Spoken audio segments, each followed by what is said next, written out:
Dear students, I am Professor C.P. Singh. I shall discuss in this lecture next maxim of equity. Equity follows the law. Equity की ये मैगजिम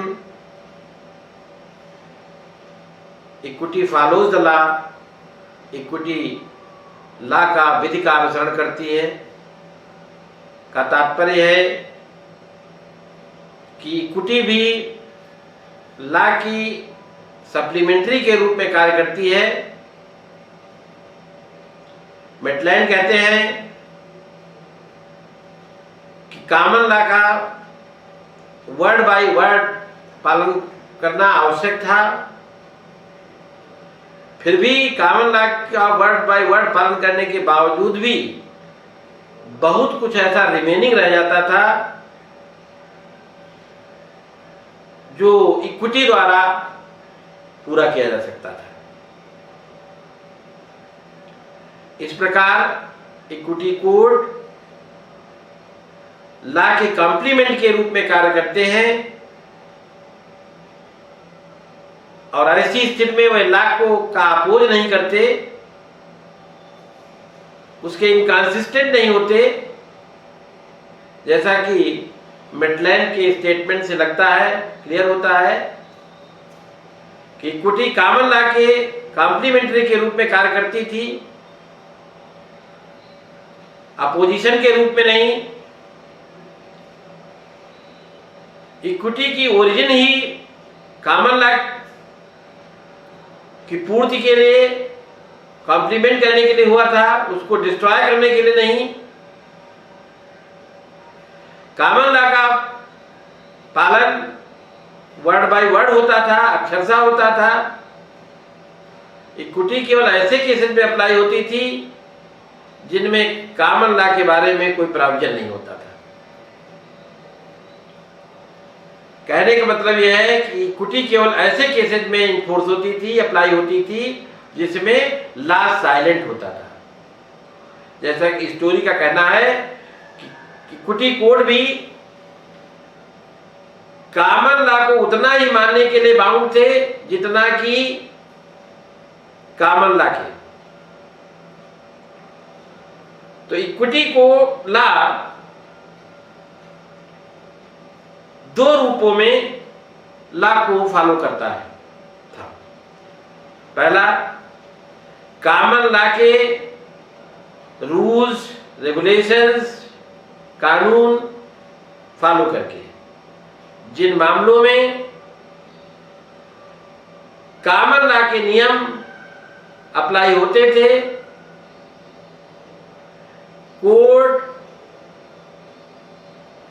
law के उन provisions के आधार पर ही मामलों को डिसाइड करते थे।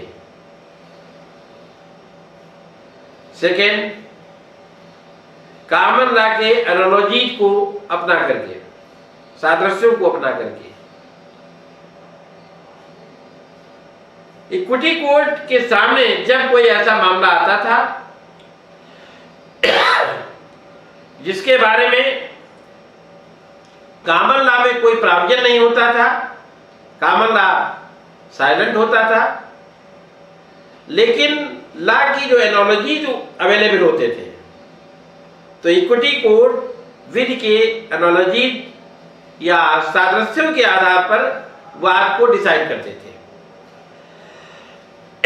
इस संबंध में ट्रस्ट स्टेट्स प्रॉपर्टी के बारे में लॉर्ड हार्विक द्वारा हॉपकिंस के केस में एक स्टेटमेंट दिया हुआ है। क्या है कि न्यायालय का यह आधार सूत्र है कि ट्रस्ट स्टेट्स जिनका की ओरिजिन इक्विटी से ही हुआ है, प्रॉपर्टी संबंधी लॉ से एक रूपता बनाए रखने के लिए ही वे नियम लागू किए जाएंगे जो विधिक संपदा के बारे में लागू होते हैं।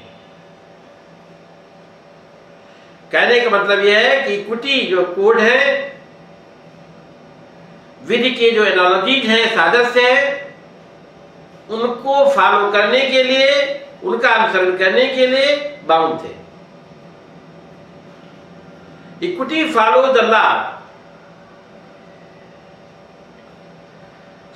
इक्विटी कोड्स द्वारा लीगल स्टेट्स एवं इक्विटी स्टेट्स और लीगल राइट्स एवं इक्विटेबल राइट्स के रिलेशन में लागू की जाती थी। इस प्रकार इक्विटी फॉलो द लॉ जिन स्टेट्स और अधिकारों में लागू होता था वह है, number 1 legal status and rights,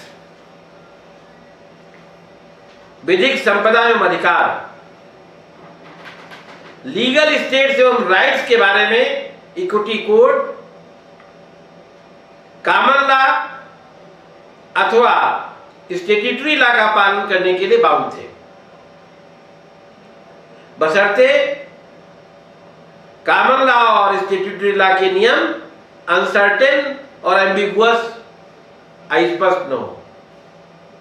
equity code ऐसी स्थिति में कॉमन लॉ के नियमों का हर अर्थ में पालन करते थे। नियम भले ही कितना ही रिजिड, कठोर, क्लिष्ट, अनुचित, अनरीजनेबल नहीं होता हो, उसे प्रिवेल करने का प्रयत्न नहीं करते थे। इस संबंध में स्टिकलैंड वर्सेस ऑल्ड्रिच पुराना केस है 1804 का। इस मामले में ये अभिनिर्धारित किया गया कि यदि कोई व्यक्ति बिना वसीयत किए मर जाता था तो सबसे बड़ा लड़का, जिसको ज्येष्ठ पुत्र कहते हैं, अन्य सभी पुत्र और पुत्रियों को एक्सक्लूड करके अकेले ही डिसीज की स्टेट का इंटाइटल होता था। ये ज्येष्ठाधिकार का नियम छोटे पुत्र और पुत्रियों के लिए अहितकर, अनजस्ट, अन्यायपूर्ण, रिजिड था, परंतु फिर भी इक्विटी कोड कॉमन लॉ के प्रोविजंस का पालन करते थे और छोटे पुत्र और पुत्रियों को कोई भी रिलीफ नहीं देते थे। सेकेंड है equitable states and rights. Equity code equity states एवं राइट्स के बारे में विधि के एनालॉजी, सादृश्यों को लागू करते थे, यद्यपि ऐसा करने के लिए बाउंड नहीं थे। लॉर्ड मैकनाटन ने Maxim Nordenfelt guns and ammunition company 1894 के केस में ये कहा था कि यदि कोई एग्रीमेंट संविदा के अधीन हो तो साम्य न्यायालय इक्विटी कोड उसे इंजंक्शन द्वारा इन्फोर्स कराने का अटेम्प्ट नहीं करते हैं। इक्विटी लिमिटेशन के मामले में लॉ का अनुसरण करती, लॉ को फॉलो करती है। लिमिटेशन एक्ट के अधीन एप्लीकेशन, सूट, क्लेम, अपील्स दायर करने के जो लिमिटेशन पीरियड प्रिस्क्राइब है, इक्विटी उसमें कोई इंटरवीन नहीं करती है, अपितु लॉ को ही फॉलो करती है। अतः ये कहना उचित होगा कि जिन मामलों में common law, statutory law clear है, स्पष्ट है, सर्टेन है, वहां इक्विटी कोड लॉ को ही फॉलो करते हैं। इक्विटी फॉलोज द लॉ, इस नियम के भी कुछ एक्सेप्शंस हैं। कहां पर जो है फॉलो नहीं करती है इक्विटी लॉ को। पहला है जहां पर विधिक नियम साइलेंट है, लॉ साइलेंट है। जब न्यायालयों के समक्ष कोई ऐसा केस आता है जिनके बारे में लॉ या तो साइलेंट है या प्रत्यक्ष रूप से अप्लाई नहीं होता है या कोई जो है एनालॉजीज के रूप में बाध्यकर नहीं होते, तो न्यायालय इक्विटी के रूल्स के आधार पर मामले को डिसाइड करते हैं। सेकेंड, जो रिलीफ है वो प्रदान करने में असफल है, यानी जहां पर कोई ऐसा केस कोर्ट के सामने आया है जिसमें लीगल रूल या कोई रिलीफ प्रदान नहीं करते हैं या प्रदान करते हैं वो पर्याप्त नहीं है लीगल रूल, तो ऐसी स्थिति में जो कॉमन लॉ की जो डिफेक्टिव प्रक्रिया के कारण पार्टीज को सफिशिएंट जस्टिस नहीं मिलता है, तो ऐसी स्थिति में न्यायालय इक्विटी के आधार पर मामले को डिसाइड करते हैं और लॉ को फॉलो करने के लिए बाउंड नहीं होते। भारतीय लॉ में भी, इंडियन लॉ में भी इक्विटी फॉलो द लॉ इस मैगजीन को समावेशित किया गया है। भारतीय लॉ, भारतीय अधिनियम, भारतीय विधि यद्यपि लीगल एवं इक्विटेबल स्टेट्स और विधिक एवं इक्विटेबल राइट्स के बारे में कोई अंतर नहीं करती, फिर भी इक्विटी विधि का अनुसरण करती है को जो है रजिस्ट्रीकरण एक्ट 1890 और इंडियन लिमिटेशन एक्ट में पर्याप्त स्थान दिया गया है। लिमिटेशन एक्ट, भारतीय लिमिटेशन एक्ट 1963 के अनुसार सूट, अपील, आवेदन के लिए निर्धारित अवधि बिना वाद या अपील दायर किए आवेदन किए ही बीत गई है, तो इक्विटी ऐसे मामलों में लिमिटेशन पीरियड बढ़ा नहीं सकती। इस प्रकार इक्विटी लॉ को ही फॉलो करती है। M.J. Patel and company versus national federation of industrial cooperative, जहां किसी वाद के संस्थित करने के लिए समय निर्धारित है, लिमिटेशन पीरियड है, उस लिमिटेशन पीरियड की समाप्ति के बाद कोई वाद इसी जो है फाइल नहीं होगा।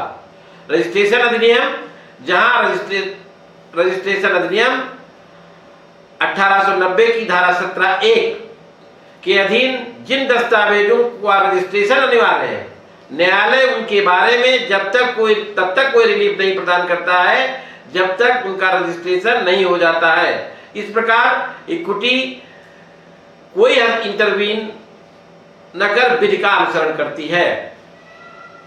Thank you.